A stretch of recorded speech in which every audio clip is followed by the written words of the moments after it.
Starlink के internet packages ने पाकिस्तानियों के होश उड़ा दिए। अमरीकी अरबपति इलॉन मस्क की सैटेलाइट इंटरनेट सर्विस फराहम करने वाली कंपनी स्टारलिंक पाकिस्तान में रजिस्टर्ड हो गई है। कंपनी का दावा है कि स्टारलिंक का सैटेलाइट इंटरनेट समंदर की तह से जंगल तक, पहाड़ों से लेकर गारों तक और यहाँ तक के फजाई सफर के दौरान भी इस्तेमाल किया जा सकता है।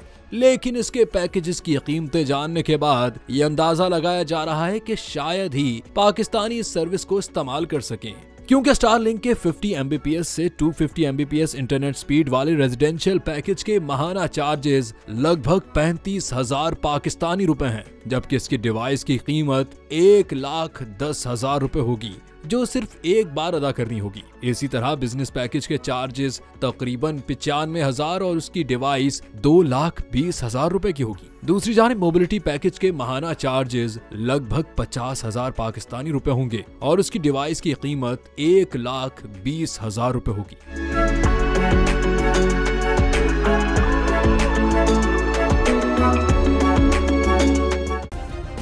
सब्सक्राइब करें और बेल दबाएं ताकि कोई खबर रह न जाए।